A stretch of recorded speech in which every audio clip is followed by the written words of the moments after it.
இன்றைக்கி நம்ம பார்க்க போகிறது வந்து தேங்காய் பூண்டு துவையல் அம்மியில் அரைச்சது. வாங்க எப்படி செய்யுதுன்னு பார்க்கலாம். தேவையான பொருட்கள் என்னென்னு பார்த்துடலாம். நான் 50 கிராம் பூண்டு எடுத்திருக்கேன், ஒரு சின்ன சைஸில் புளி எடுத்திருக்கேன், 4-5 வரமிளகாய் எடுத்திருக்கேன், தேங்காய் ஒரு அரை கிண்ணி எடுத்திருக்கேன், உளுத்தம்பருப்பு எடுத்திருக்கேன் 2 ஸ்பூன், தேவையான அளவு கல் உப்பு எடுத்திருக்கேன். வாங்க எப்படி செய்யுதுன்னு பார்க்கலாம். இப்போ கேஸ் ஆன் பண்ணி ஃப்ரை பேன் அடுப்பில் வச்சுருக்கேன்.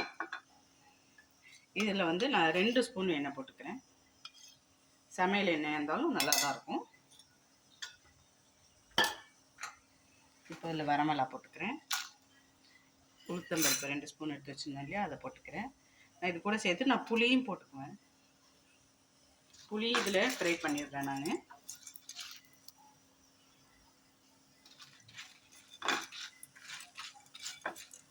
உளுத்தம்பருப்பு நல்லா செவந்து வரணும், வாசனை வர மாதிரி.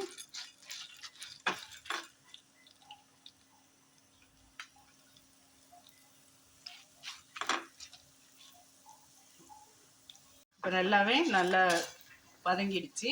உளுத்தம்பருப்பு நல்லா சேஃபாக வதங்கிடுச்சு. நம்ம அந்த எண்ணெயை அதிலே வச்சுக்கலாம். இதுக்கு எண்ணெயே யூஸ் பண்ண வேண்டாம், நம்ம போட்ட எண்ணெயே போதும். நான் வேறு உளுத்தம்பருப்பும் மிளகா புளியை மட்டும் எடுத்துட்டேன். இப்போ இதில் நம்ம இந்த பூண்டு உரிச்சு வச்சோம் இல்லையா, அதை போட்டுக்கலாம். பூண்டு நல்லா வதங்கணும். இதில் உங்களுக்கு வேணும்னா தேங்காயும் நல்லா வதக்கி போட்டிங்கன்னா 2 நாளைக்கு நல்லா இருக்கும். வேண்டான்னா நீங்கள் இப்போ தேங்காய் பச்சையாக அரைச்சிக்கலாம். நான் பூண்டு மட்டும் இதில் நல்லா வதக்கிக்கிறேன். இப்போ நல்லா பூண்டும் வதங்கிடுச்சு. நம்ம இதையும் எடுத்துக்கலாம். நான் கேஸையும் ஆஃப் பண்ணிடுறேன்.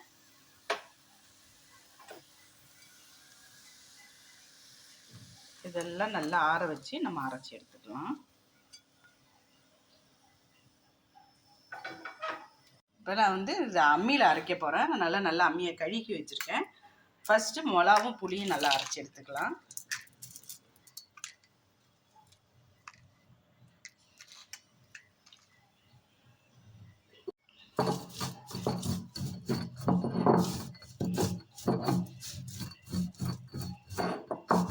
தண்ணி தெளிச்சியும் அரைச்சிக்கலாம்.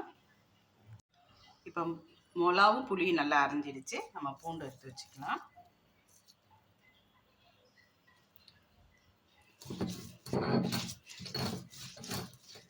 பூண்டும் நல்லா மஞ்சிடுச்சு.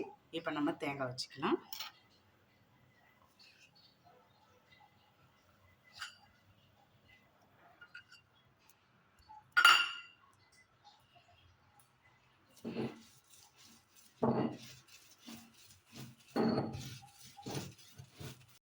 இப்போ தேங்காயும் நல்ல மைய அரைஞ்சிருச்சு. நம்ம அப்போ வந்து இதில் கல் உப்பு வைக்கிறோம்.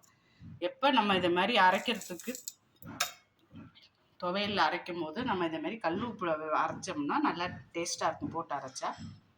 இப்போ அதனால இதையும் அரைச்சிக்கிறேன்.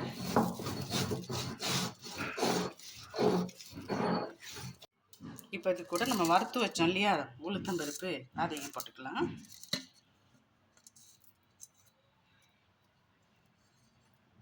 இதையும் சேர்த்து நல்லா மைய அரைச்சி எடுத்துடலாம். இப்போ நான் அந்த அரைச்சி எடுத்து வச்சுட்டு பாருங்கள். இது வந்து நல்லா சுடு சாதத்துலையும் போட்டு பிசைஞ்சு சாப்பிட்லாம், இட்லி தோசைக்கும் சாப்பிட்லாம் தொட்டுக்கிட்டு. கஞ்சி வச்சா கூட இது ஓடிடும். திடீர்னு கெஸ்ட்டு யாராவது வீட்டுக்கு வந்துட்டாங்க, காய்கறி இல்லைன்னா இதேமாரி ஒரு துவையல் அரைச்சி ரசம் வச்சு சுட்ட அப்பளத்தோடு சாப்பிட்டு பாருங்கள், நல்லா சூப்பராக இருக்கும்.